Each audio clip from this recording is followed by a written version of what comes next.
18 Carlton House Terrace, London. The four-story Georgian mansion sits in one of the most exclusive addresses in Britain, overlooking St. James's Park, within walking distance of Buckingham Palace. In 2008, it sold for £117 million, making it the most expensive residential property sale in world history at the time. The buyer was Lakshmi Mittal, the Indian steel magnate who had just become the fourth richest person on earth, with a net worth exceeding $45 billion. The purchase made headlines around the world, a symbol of how far the Mittal family had risen from their origins in a dusty Indian village where Lakshmi's father had struggled to keep a small steel mill from bankruptcy.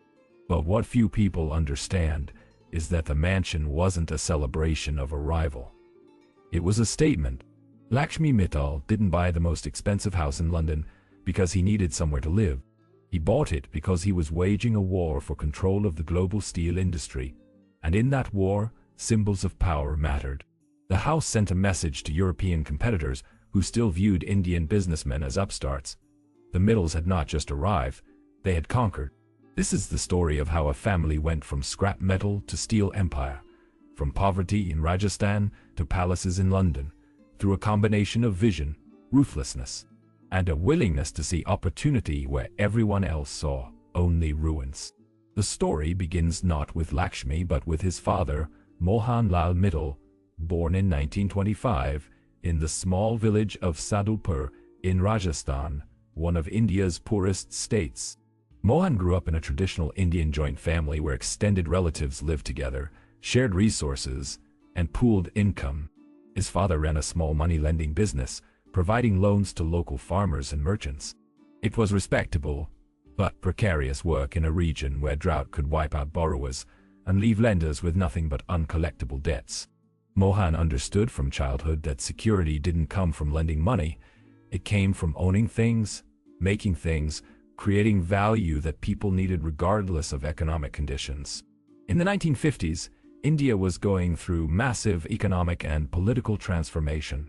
The country had gained independence from Britain in 1947 and was building a new economy under Jawaharlal Nehru's vision of socialist industrialization. The government was investing heavily in steel production, believing that steel was the foundation of modern infrastructure. Mohan Mittal saw the opportunity. In 1950, he moved his family to Calcutta and started a small steel business, but he didn't try to compete with the government mills that were receiving massive subsidies. Instead, he focused on something everyone else ignored: scrap metal.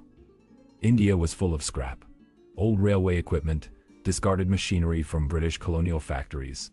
Worn-out vehicles' metal waste was everywhere, and almost nobody was systematically collecting it, processing it, and turning it back into usable steel. Mohan Mittal built a business around buying scrap cheaply, melting it down in small electric arc furnaces, and selling the recycled steel to local manufacturers who needed material but couldn't afford the prices from the big government mills. It was dirty, unglamorous work. The margins were thin, the facilities were primitive, but it worked.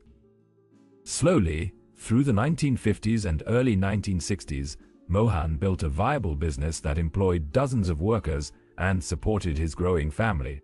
Lakshmi Mittal was born on June 15, 1950, the eldest son in a family that would eventually include 3 brothers and 1 sister.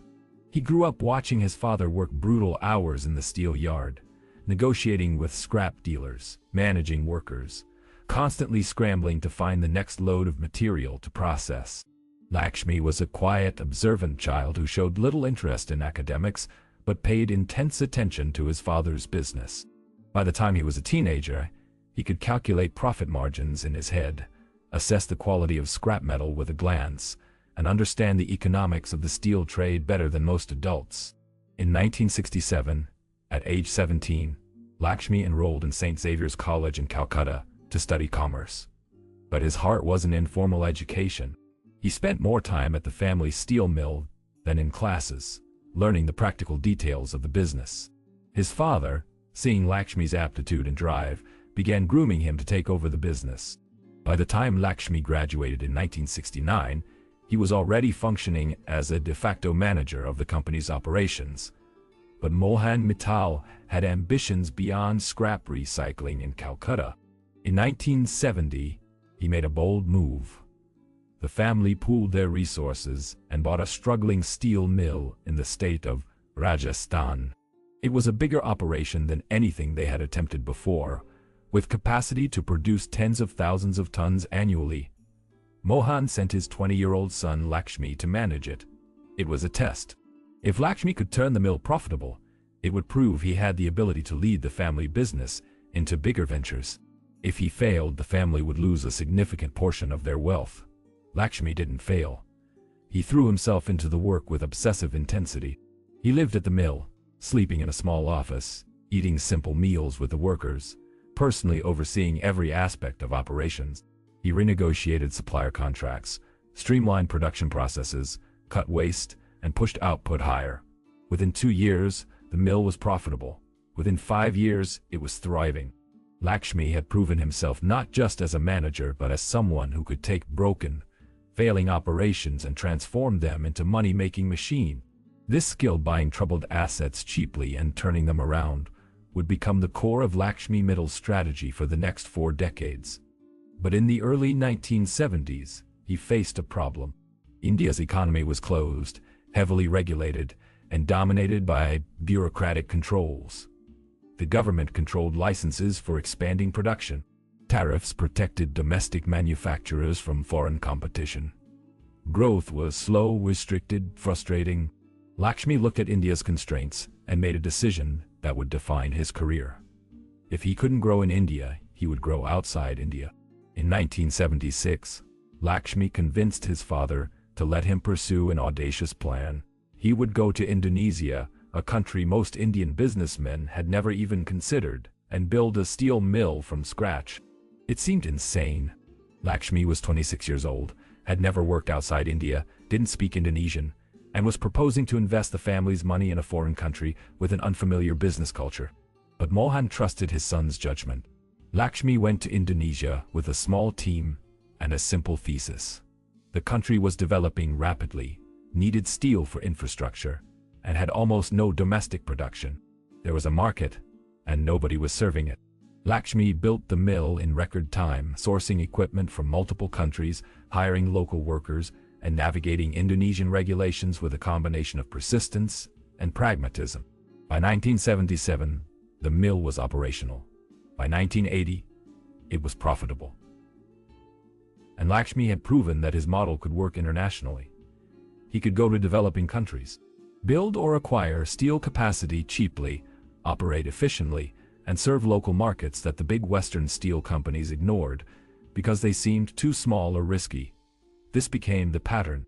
Throughout the 1980s and 1990s, while Western steel companies focused on consolidating production in the United States and Europe, Lakshmi Mittal went to places they avoided it. He built mills in Trinidad, Mexico, Kazakhstan, and Romania. He bought failing government-owned mills that were losing money and turned them profitable through aggressive cost-cutting, better management, and relentless focus on efficiency. He operated in countries where corruption was common, political risk was high, and infrastructure was poor, precisely the places where his competitors refused to go. And that's where he found opportunity. But Lakshmi wasn't content with being a niche player in developing markets. He had a vision, one that seemed absurd when he first articulated it in the 1990s. He wanted to build the largest steel company in the world. Not the largest in India. Not the largest in developing markets. The largest, period. Bigger than US Steel. Bigger than Nippon Steel in Japan. Bigger than the European giants that had dominated the industry for over a century. His competitors dismissed him. Industry analysts called him delusional. But Lakshmi had something they didn't: a willingness to make enormous risky bets on distressed assets that everyone else had given up on. In 2004, Lakshmi made his boldest move yet. He acquired International Steel Group, a major American steel producer, for $4.5 billion. It was the largest acquisition ever made by an Indian company. American steel unions were furious, protesting that their industry was being sold to a foreign competitor. But Lakshmi pushed through, integrated the assets, and suddenly Mittal Steel was a top 5 global producer. Then, just 2 years later, in 2006, Lakshmi announced an even more audacious plan: hostile takeover of Arkler, the European steel giant formed from the merger of French, Spanish, and Luxembourg steel companies. The Arkler takeover fight was brutal. European politicians called it an attack on European industry. Arkler's CEO, Guy Dole, publicly insulted Mittal Steel, calling it inferior and dismissing Lakshmi as a trader in cheap steel. Luxembourg's prime minister tried to block the deal.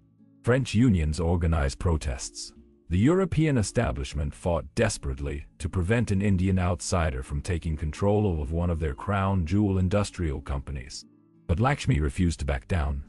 He raised his offer, lobbied politicians, courted shareholders, and used every tool available to him.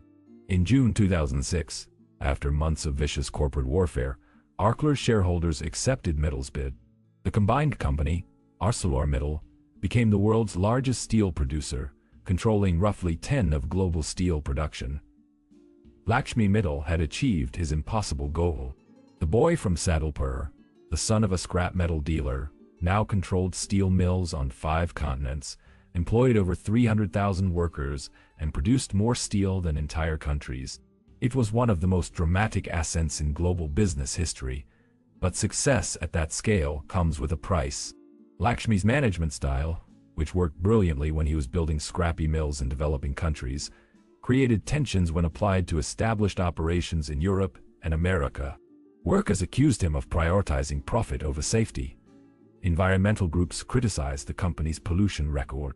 Communities that had relied on steel mills for generations watched as ArcelorMittal shut down older, less efficient plants to cut costs. Lakshmi was doing what he had always done, operating with ruthless efficiency, but now he was doing it to Western workers who had legal protections, strong unions, and political influence. Then came the financial crisis of 2008. Global demand for steel collapsed as construction stopped, automobile production plunged, and infrastructure projects were canceled. Steel prices, which had been at record highs, fell by more than 50% in months. ArcelorMittal's profits evaporated. The company's stock price collapsed from over 60 per share to under 10. Lakshmi Mittal's personal net worth, which had peaked at 45 billion, fell to less than 20 billion in a matter of months. He went from being the 4th richest person in the world to barely making the top 20. The crisis exposed a fundamental problem with Lakshmi's strategies. He had built an empire by acquiring assets cheaply and operating them efficiently in good times. But steel is a cyclical business, and in downturns the high fixed costs of running massive mills become a crushing burden. ArcelorMittal had enormous debt from all the acquisitions, and servicing that debt while revenues collapsed created severe financial stress. The company was forced to cut production, close mills, lay off tens of thousands of workers, and suspend dividends. It survived, but barely. Lakshmi also faced a personal reckoning. In 2004, when his daughter Venetia got married, he had thrown a wedding that reportedly cost 60 million, held at the Palace of Versailles in France, with performances by Kylie Minogue, and a guest list that included European aristocracy and Bollywood stars. It was meant to announce the Mittal family's arrival among the global elite. But after the financial crisis, the ostentatious display seemed tone-deaf, a symbol of excess at a time when the company was cutting workers' jobs to survive. Over the following decade, ArcelorMittal struggled to adapt to a changing industry. China had become the dominant force in global steel, producing more than half the world's supply and keeping prices low through massive subsidies and overcapacities. Environmental regulations were tightening in Europe and North America, forcing costly upgrades to reduce emissions. Alternative materials were beginning to replace steel in some applications. The company that Lakshmi built to dominate the 20th century steel industry found itself fighting to remain relevant in the 21st. But Lakshmi didn't give up.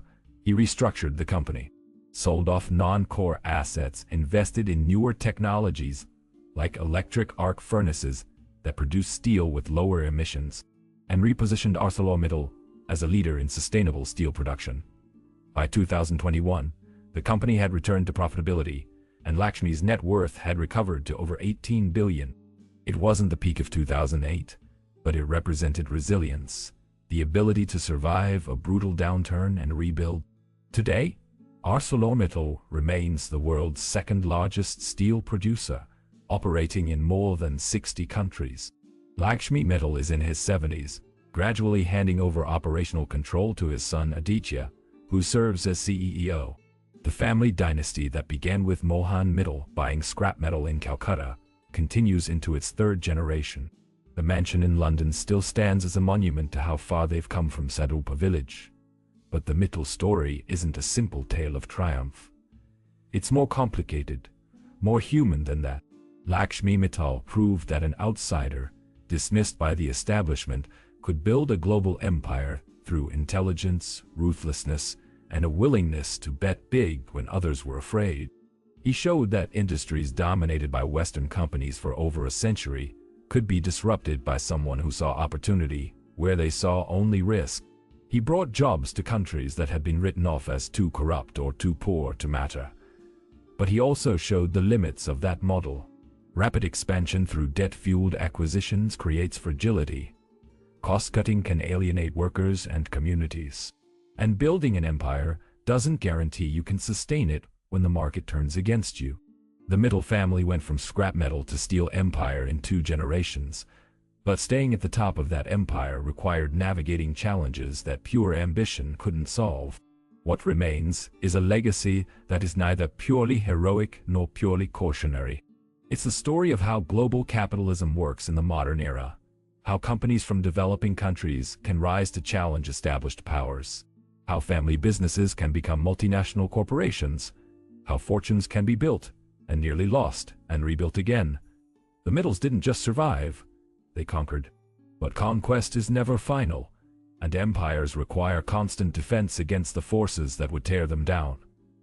Lakshmi Mittal's father started with scrap metal because it was all he could afford. Lakshmi built a global empire because he was willing to go where others wouldn't. His son now runs that empire in an era where steel itself is being questioned as governments push for decarbonization and new materials. The family that rose by seeing opportunity in what others discarded now faces the challenge of remaining relevant in a world that might be ready to discard steel itself. That's the real test of a dynasty, not whether you can build it, but whether you can adapt it to survive the future that doesn't care about your past success. The Mittals are still fighting that fight, and the outcome is far from certain.